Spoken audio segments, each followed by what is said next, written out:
Bismillahirrahmanirrahim.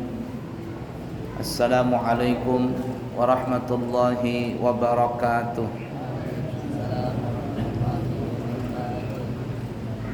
Ikutin semuanya. Alhamdulillahi rabbil alamin. Allahumma fasalli wa sallim ala sayyidina Muhammadin wa ala ali Sayyidina Muhammadin. Qala al-muallifu al-imam Abu Zakaria Yahya bin Sharaf An-Nawawi Al-Syafi'i Al-Ash'ari radhiyallahu ta'ala anhu fi kitabihi Riyadhus Shalihin rahimahullahu ta'ala wa nafa'na bihi wa bi'ulumihi fid din wad dunya wal akhirah. Amin. Sekarang kita masuk bab tentang memperbanyak amal kebajikan di usia tua.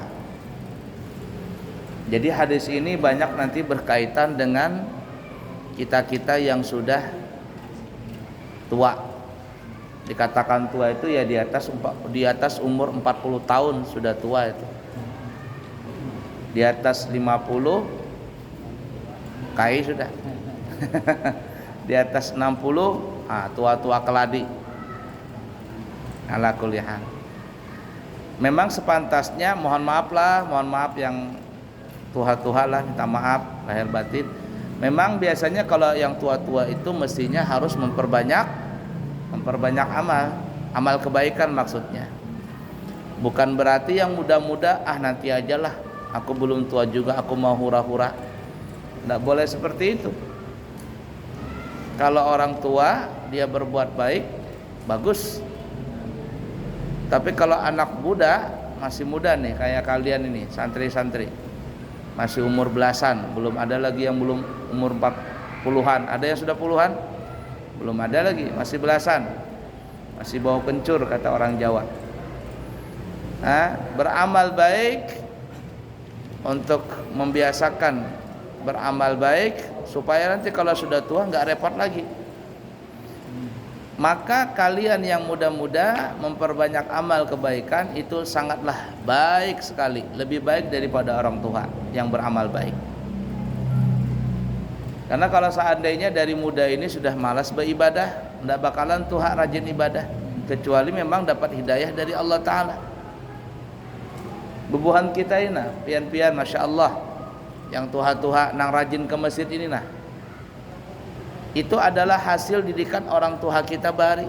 Masih halus kita diajari ke masjid, diajari berselamatan, diajari untuk mengenal kebaikan, hasil didikan orang tua kita.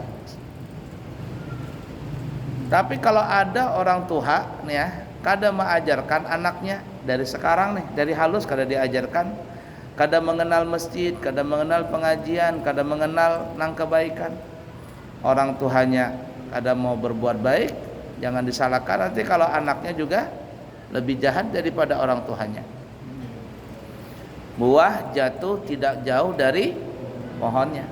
Buah mangga berbuah mangga, buah jambu berbuah jambu, ya seperti itulah seterusnya. Ya.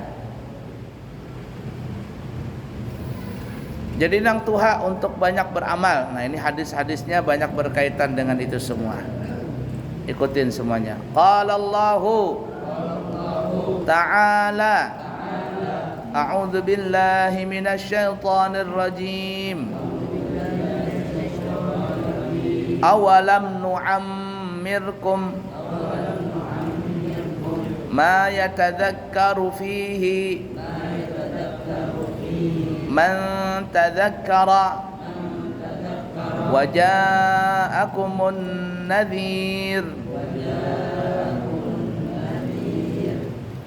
Bukankah kami Yang di sini maksudnya Allah, bukankah kami yakni Allah telah memanjangkan usiamu yang cukup untuk berzikir bagi orang yang mau berzikir, dan telah datang kepadamu orang yang memberi peringatan, memberikan nasihat, berikan peringatan, guru lah, teman lah. Itu semuanya adalah hakikatnya Allah yang menggerakkan orang-orang tersebut untuk menjadikan kita ini, untuk menjadikan kita lebih baik daripada sebelumnya. Alhamdulillah. Ya. Nah seperti itu ya.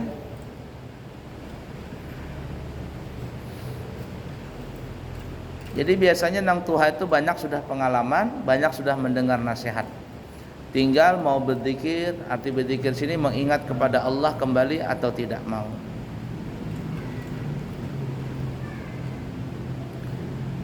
Baik, hadis yang pertama.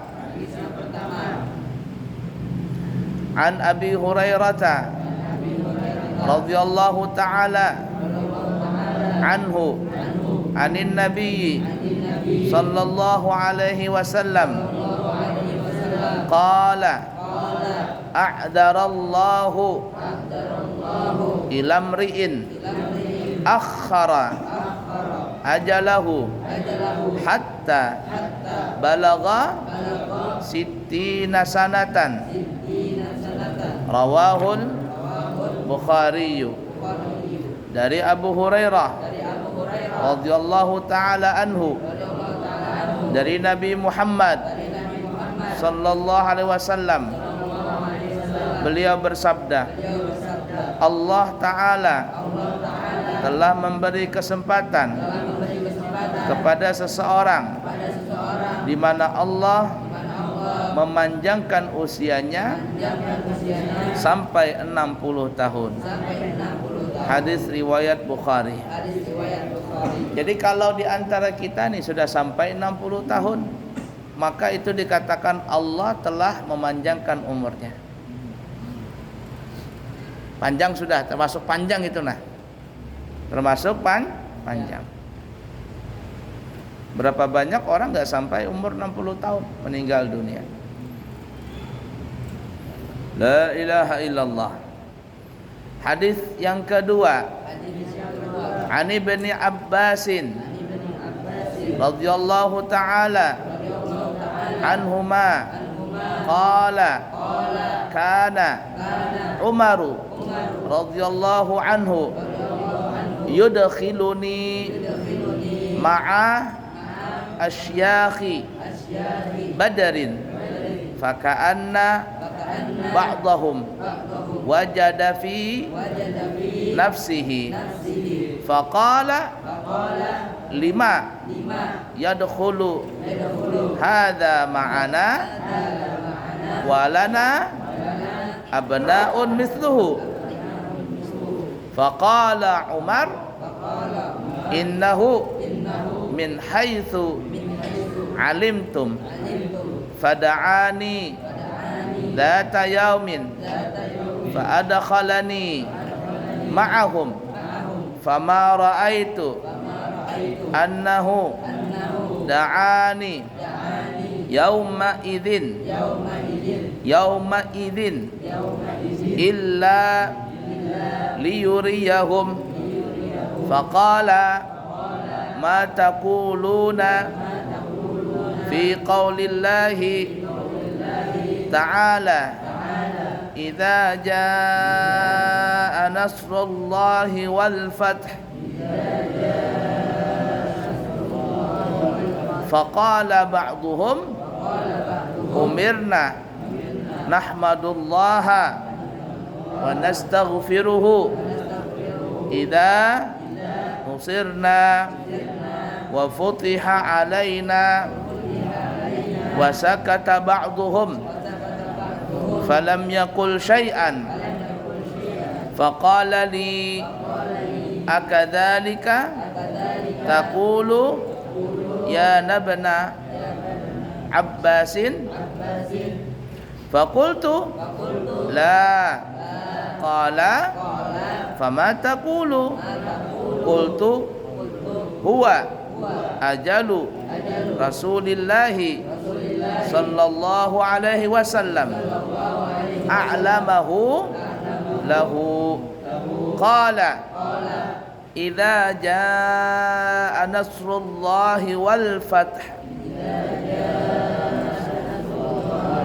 wa dzalika alamatu ajalika fasabbih bihamdi rabbika wastaghfir innahu kana tawwaba.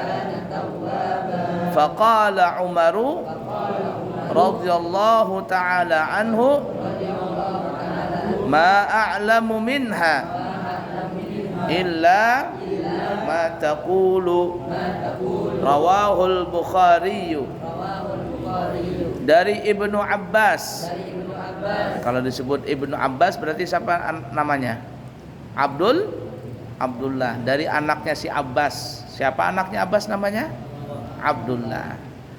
Dari Abdullah ibn Abbas radhiyallahu ta'ala anhuma. Abdullah dan Abbas ini dua-duanya sahabat, makanya semoga Allah meridhai keduanya. Berkata Umar, berkata dia, adalah Sayyidina Umar memasukkan aku dalam pasukan perang Badar yang terdiri dari orang-orang tua. Jadi ketika perang Badar, Abdullah bin Abbas ini keponakan Nabi kita itu masih kecil. Orang yang umurnya masih kecil, badannya kecil juga. Maka Sayyidina Umar, kata Sayyidina Umar, ya Abdullah, masih kecil, kamu masuk nih barisan ini. Abdullah bin Abbas ini dimasukkan dalam barisan orang-orang tua yang kayak Jamil masih kecil. Masuk sini.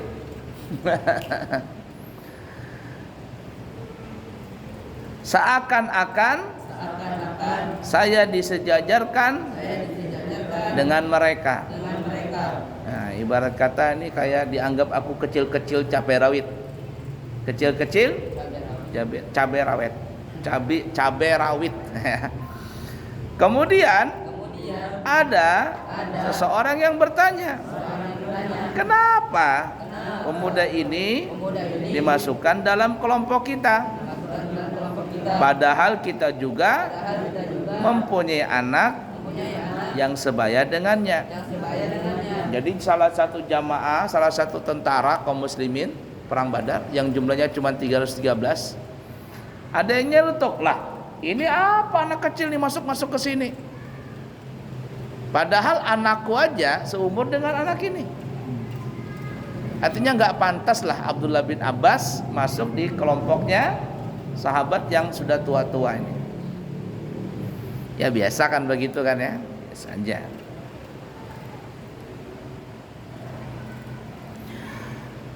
Sayyidina Umar menjawab, itu adalah menurut pendapat kamu sekalian. Kalau bahasa kita, kamu aja nyangka itu muda, kamu nyangka dia itu tidak bisa apa-apa. Padahal itu tapi apa ya? Padahal itu dia kecil-kecil cabai rawit. Nah, bahasa kitanya gitu. Umur boleh muda, badan boleh kecil, tapi skill dalam berperang jangan diremehkan. Dalam perang ini nggak perlu tua, nggak dilihat tua mudanya, tapi yang dilihat skillnya, bisa nggak mengayunkan pedang. Jadi Abdullah bin Abbas ini kayak dianggap remeh begitu ya, dengan sahabat yang lain yang senior. Pada suatu hari Sayyidina Umar memanggil aku dan aku datang bersama-sama dengan para sahabat, serta aku tahu bahwa Sayyidina Umar memanggil diriku hari itu adalah untuk menunjukkan kelebihanku kepada mereka. Wah. Jadi kata Sayyidina Umar, Abdullah sini. Kamu kan kemarin dianggap remeh tuh sama yang sahabat-sahabat yang senior. Coba sini. Kata Abdullah bin Abbas ini, aku tahu aja Sayyidina Umar ini. Aku ini dipanggil supaya memamerkan kehebatanku. Wah, begitu. Kemudian Sayyidina Umar berkata, apakah komentar kalian terhadap firman Allah yang berbunyi, idza jaa nasrullahi wal fath?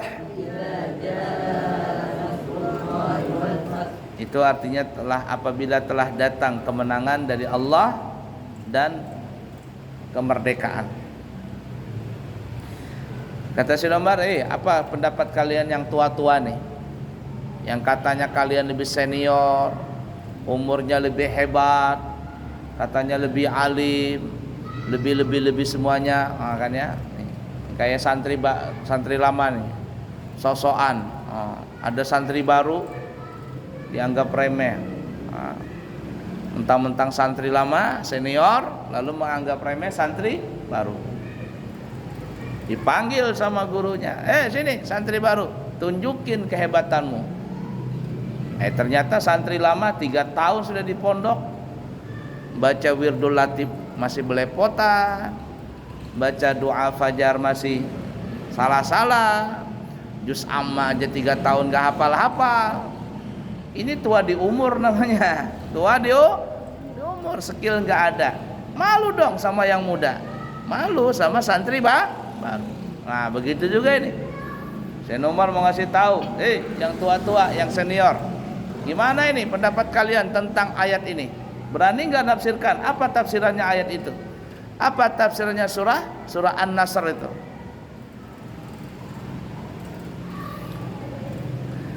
Salah seorang di antara mereka menjawab, kami diperintah untuk memuji dan mohon ampunan kepada Allah bila kita mendapat pertolongan dan kemenangan. Para sahabat yang lain terdiam semuanya. Lantas Sayyidina Umar bertanya kepadaku, apa komentarmu juga wahai Abdullah bin Abbas? Nah, ini Abdullah bin Abbas ini jago tafsir Al-Quran. Abdullah bin Abbas. Nah, itu komentar dia. Mereka mentafsirkan begitu. Coba, apa tafsirannya ini wahai Abdullah bin Abbas? Kamu kan kemarin dianggap kecil tuh, nggak tahu apa-apa, dianggap junior sama seniormu. Coba, apa maksudnya ayat ini? Aku menjawab, tidak. Umar bertanya lagi, lalu bagaimana komentarmu? Aku menjawab. Jadi ketika ditanya Sayyidina Umar, ayo jawab. Janganlah, malu aku. Kata Sayyidina Umar, jawab, apa maksud ayat ini? Kalau yang lain kan tadi mengatakan ayat ini, surah An-Nasr ini turun agar kita apabila mendapatkan kemenangan, kita disuruh bertasbih, disuruh beristighfar. Itu memang jelas dalam Al-Quran. Idza jaa nasrullahi wal fath wa ra'aitan nasa yadkhuluna fi dinillahi afwaja. Apabila datang kemerdekaan, kemenangan dari Allah Ta'ala, engkau wahai Nabi Muhammad telah melihat manusia masuk Islam berbondong-bondong. Fasabbih bihamdi rabbika wastaghfir. Maka bertasbihlah kepada Tuhanmu, wastaghfir, dan minta ampun. Nah, sahabat yang tua-tua tadi menafsirkan ayat itu, zahir ayatnya apabila kita dapat kemenangan, kita disuruh berzikir, bertasbih, beristighfar. Begitu kata Sayyidina Umar. Abdullah bin Abbas, coba kira-kira kamu ada enggak penafsiran yang lain? Kalau yang begitu mah cemen, ibarat kata itu biasa, itu tafsir biasa. Kamu punya enggak yang hebat daripada itu tafsirannya? Apa maksudnya ayat itu? Nggak, kata Sayyidina Umar. Kata Sayyidina Abdullah bin Abbas, nggak, jangan Umar. Ibarat kata aku ini masih muda, enak dong sama yang tua. Tapi kata Sayyidina Umar, bahasa kitanya, sekarang tunjukkan kehebatanmu. Kalau kemarin kau dianggap remeh, dianggap kecil, nah sekarang tunjukin nih sama mereka-mereka ini. Terpaksalah Abdullah bin Abbas menjawab. Kita lihat apa tafsirannya.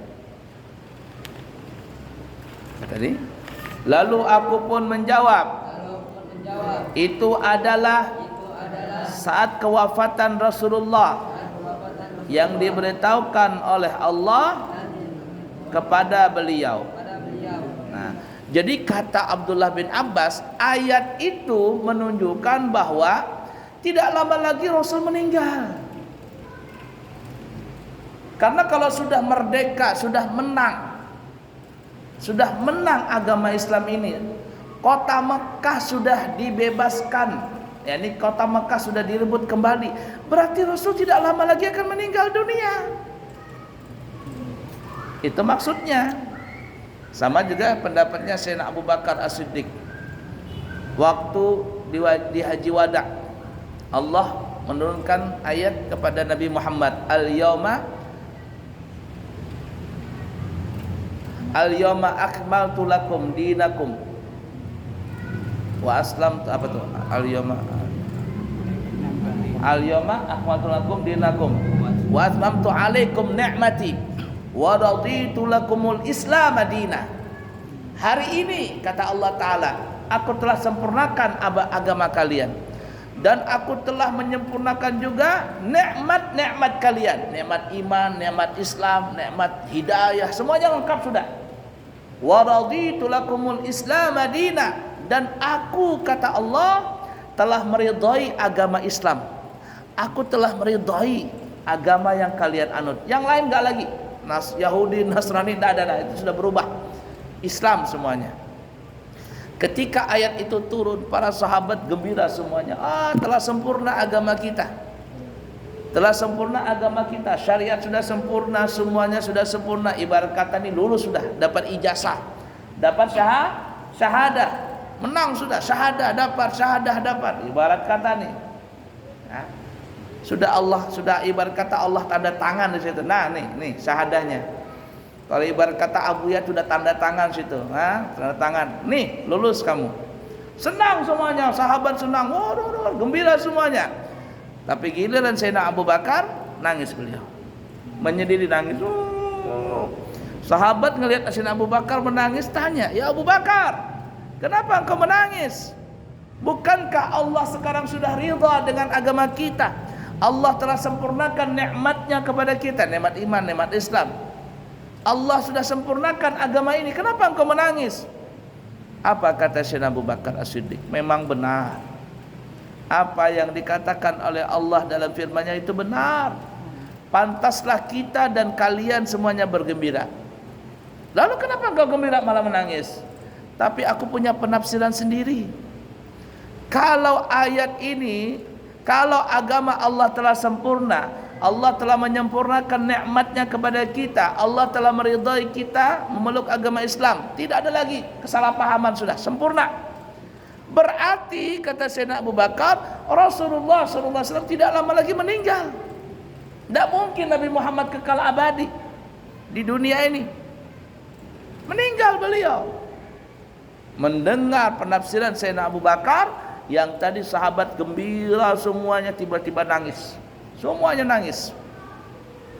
Bukan menangis karena apa-apa, karena menangis takut berpisah dengan Nabi Muhammad sallallahu alaihi wasallam. Itu penafsirannya Sayyidina Abu Bakar As-Siddiq. La ilaha illallah. Begitu juga nih penafsirannya Abdullah bin Abbas. Kalau kata tafsir kalian itu biasa memang zahir ayat seperti itu. Kalau menang beristighfar, bertasbih.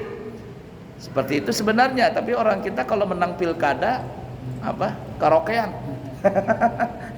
Kalau menang pilkada, partainya menang, konser. Itu salah itu. Tidak benar itu. Yang diajarkan oleh Allah bertasbih, beristighfar, berzikir. Nah, penafsirannya Abdullah bin Abbas berarti Rasul tidak lama lagi meninggal dunia. Di mana Allah berfirman, idza jaa nasrullahi wal fath, apabila telah datang pertolongan dan kemenangan Allah. Itu adalah suatu tanda dekatnya ajalmu, wahai Nabi Muhammad. Maka sucikanlah dengan memuji Tuhanmu dan mohonlah ampunan kepadanya, karena Ia adalah Zat Maha penerima taubat. Coba di situ kalimatnya, fasabbih. Maka wahai Nabi Muhammad, bertasbihlah kepada Allah, wastaghfirhu, dan mintalah ampun kepada Allah. Di situ ayatnya tidak menunjukkan fasabbihuhu, bertasbihlah kalian. Allah tidak menyuruh kepada kalian semua, tapi Allah menyuruh kepada Nabi Muhammad. Artinya, kata Abdullah bin Abbas, ayat ini khitabnya Allah mengkhitab kepada Nabi Muhammad. Kalau sudah menang agama Islam, semuanya sudah sempurna, siap-siap wahai Rasulullah, bertasbihlah, meminta ampunlah kepada Allah. Padahal Nabi nggak pernah dosa. Nah, Abdullah bin Abbas menafsirkan bahwa itu menunjukkan detik-detik dekatnya Rasul meninggal dunia. Kemudian Sayyidina Umar berkata,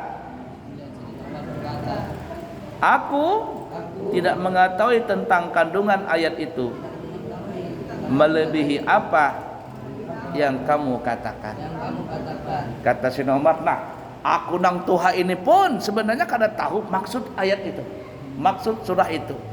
Artinya, nang tuha-tuha beban kita, nah, termasuk aku, kata Sayyidina Umar, ternyata kita kalah ilmunya sama anak nang masih muda ini, Abdullah bin Abbas ini. Kemarin kita anggap remeh dia. Oh, ternyata apa yang terjadi? Lebih hebat dari segalanya. Dia lebih kuat, lebih ilmunya lebih luas. Jadi kita ini menang di Tuhannya aja. Menang di Tuhannya aja. Dan begitulah sepantasnya. Mohon maaf sekali lagi. Kita nang tuha-tuha ini, kalau ada nang anum-anum, jangan behiri. Jangan beri. Ada sebagian masjid lah. Tapi di sini masya Allah, lo lihat masya Allah, nang anum, nang tuha kerjasama. Ada di tempat lain, di masjid lain. Pokoknya nang tuha ini di masjid itu kalau ada nang anum, behiri. Ada imam anum, hiri dia. Itu masih kecil, apa itu? Behiri dia, nang tuha ini. Kenapa? Ternyata yang anum ini ternyata suaranya lebih bagus, lebih enak didengar. Nang tuha meraju. Maka kalau meraju tuha ini repot. Bisa kadang mau datang ke masjid sampai meninggal. Ada ulun lah di Balikpapan itu, apa ngarannya, satu langgar. Jadi langgar ini waktu itu ulun rancak di sana ya, dekat rumah ulun Bahari. Nah, di Stratua Kampung Timur. Jadi ada langgar di situ. Ulun sering mengajar pengajian, apa namanya, macam-macam lah situ. Ulun dituhakan di kampung itu sebelum ulun bangun pesantren waktu itu. Jadi jar ulun kenapa? Jar ulun kan, kenapa Kai itu jarang ke musola? Pada rumahnya parak, ibarat kata ini musola, rumah sini tuh di luar situ nah. Parah sekali, cuman nyebrang jalan saja, seberangan jalan. Padahal Kai ini, si Embah ini orangnya baik. Kalau ulun lewat depan rumah sini tuh, "Gi, assalamualaikum." "Waalaikumsalam. Apa kabar?" "Kabar baik, Pak. Sampean gimana?" "Baik," katanya. Baik, suaminya baik, istrinya baik, sudah tua-tua. Jadi ulun bertakun lawan orang-orang langgar situ. Kenapa Sidin kada mau ke langgar? Padahal orangnya baik aja. Jar katanya, meraju Tuhan jarnya. Meraju Tuhan. Ada dulu masalah di langgar entah apa, begitu akhirnya meraju, ada mau lagi ke langgar sampai beliau mati. Padahal dekat saja itu. Nah ini repotnya kalau mohon maaf lah kalau meraju Tuhan, tapi di sini insya Allah kada ada. Ulun melihat masya Allah kalau ada nang anom, nang tuha-tuha menyurung, nih kayak kanakan ya, ada aja nang nyurung, santri ajan. Ya, padahal ulun lihat juga kalau suaranya kada bagus jangan disuruh adzan dulu. Jero guru bahari suara nang kayak terjepit batang paha. Ya, karena masih halus masih halus anaknya, jadi suaranya lengking. Katanya. Mana Raihan? Dia masih halus umurnya, jadi melengking awak suara. Nah, Masya Allah. Tapi di tempat lain ada nang behirian tuh. Ada nang hiri. Kalau ada nang muda nang maju, nah sudah nang tua ini sudah mulai hiri. Apa itu masih anum jarnya? Nah, tuh, apa itu? Masih anum berbolang-bolang, masih anum ini itu dan sebagainya. Ada seperti itu manusia. Ya ala kulli hal. Nah, Buya itu sempat begitu tuh di Balikpapan. Waktu pertama datang masih bujang tahun 2005. Masih umur 27 waktu itu. Ada aja yang menyambatin tuh. Menyambatin ini, menyambatin itu. Ya, sampai akhirnya Buya itu dikeluarkan di salah satu masjid. Salah satu masjid ini dikeluarkan, dosa ceramah lagi katanya. Ya sudah, ya khair kata Buya. Enggak apa-apa. Buya ceramah tempat lain. Buya tadi siang tuh ceramah di satu masjid di Balikpapan. Kata Buya bilang sama Umah, Nina, bahari aku ditolak di masjid sana itu. Akhirnya aku pindah ke masjid sini. Di masjid ini diterima dengan baik. Yang ngusir Buya waktu dulu di masjid itu, kurang lebih 2 tahun 3 tahun baru dia sadar. Baru dia sadar. Buya jadi imam, Buya jadi khatib, ceramah di sana sini. Orang nyambut baik. Masuk TV Buya di Balikpapan tuh, belum ada YouTube lagi bahari itu. Masuk TV, masuk radio. Kurang lebih 2 tahun 3 tahun sebelum orang itu meninggal. Waktu itu Buya jadi khatib di masjid itu, khatib hari raya. Diminta sama pengurus yang lain, pian jadi khatib guru. Ya khair, bismillah. Yang mbak jadi khatib, sidin memaluk, meragup. Ibarat kata aku minta maaf lah. Ibarat kata itu, cuman kada berpandit aja, supan kan? Nggak, ya, akhirnya begitu, supan dia. Alhamdulillah matinya baik juga. Nah jadi banyak ikamlah kekanakan santri. Kalau kamu nanti jadi kiai, jadi ustadz, jangan kamu pikir kamu nanti kalau jadi kiai nggak ada musuhmu. Banyak musuh yang menjelek-jelekanmu tuh. Menjelek-jelekanmu, ingin menjatuhkanmu, ingin macam-macam. Yang paling parah, nggak ada yang kepingin membunuh. Sudah sampai begitu kamu hebat sudah makomnya. Nabi itu mau dibunuh. Guru sekumpul tuh kisahnya itu. Nah, orang hendak memarang dari belakang. Tapi guru sekumpul pas hendak diparang, tok mematung orangnya. Itu masih di Keraton, kisah cerita sidin. Ingatinlah kekanakan, jangan putus. Aku ndak jadi kiai, ndak berani. Cemen. Makanya melatih mental itu di pesantren. Ada anak yang nakal, biarin. Ada yang nakal yang ngejek-ngejek, biarin. Nggak usah dihiraukan. Nanti kamu jadi kiai, jadi ustadz, semakin besar namamu, semakin banyak yang ganggu kamu. Yang ngejek itu biasa. Ada yang kirim santet, ada. Kita dia murah sudah nggak dikirim santet. Meledak santetnya, ada yang anak-anak membunuh Buya, ada juga. Ayo tapi semuanya gagal. Alhamdulillah Allah melindungi. Nabi begitu. Nabi dikirimin santet, Nabi hendak dibunuh. Ya, biasa itu dalam berdakwah. Melatih mental itu di pesantren. Kalau kamu mental cemen, berhenti aja aku. Selesai sudah. Enggak bisa jadi kiai kamu. Paham ya? Nah, itu. Ala kulli hal seperti itu. Baik, cukup sekian ya. Insyaallah nanti kami rombongan akan berangkat umrah insyaallah tanggal 30. Nanti tanggal berapa ya? Tanggal 20 ke Jakarta juga. Boleh tanggal 23, kemudian seminggu setelah itu berangkat umrah. Tanggal 30, 12 hari. Beberapa sini ada 4 rombongan ulun. Kemudian ada kabar ya, juga berita umrah. Ini ada dari travelnya. Ada bermacam-macam paket. Ada 9 hari, harganya 29 juta. Sudah dari Balikpapan. Ada 12 hari, harganya 32 juta, juga dari Balikpapan. Ada 14 hari, harganya 35.500.000, juga dari Balikpapan. Ada yang umrah plus Turki, 32.250.000, tapi dari Jakarta berangkatnya. Nah ya, siapa tahu hendak ke Turki, umrah Turki, hendak melihat Konstantinopel. Yaitu harganya 32.250.000. keberangkatan dari Jakarta. Cuman promonya sampai akhir Agustus ini. Masuk 15 juta, sisanya nanti mau berangkat baru dilunasin. Kemudian ada haji langsung berangkat tahun depan, harganya 195 juta. Promonya sampai akhir November. Jadi siapa ada yang mau segera mendaftar supaya harganya tidak berubah, karena harga itu bisa saja sewaktu-waktu berubah kalau promonya sudah habis. Kemudian siapa yang kepingin membadalkan umrah untuk keluarganya yang sudah meninggal dunia, kami pribadi insya Allah siap membadalkan. Ya, kami nanti berangkat 12 hari umrah itu biasanya travel memberikan umrah sebanyak 5 kali. 5 kali umrah. Nah, ini sudah ada daftar 1 orang, sisa ada 4 lagi. Siapa tahu ada yang kepingin membadalkan umrah untuk keluarganya, maka kami pribadi siap untuk membadalkannya. Masih ada 4 orang lagi yang kami bisa terima. Perbadal dengan harga ujrahnya 3 juta rupiah. Ya, 3 juta rupiah. Kami akan terima sampai akhir di hari keberangkatan nanti. Kiranya cukup sekian, semoga ada manfaatnya, yang baik dari Allah, yang buruk dari pribadi. Minta maaf, minta ampun. Subhanakallahumma wa bihamdika asyhadu an la ilaha illa anta astaghfiruka wa atubu ilaik wa akhiru kalam. Wassalamu alaikum warahmatullahi wabarakatuh.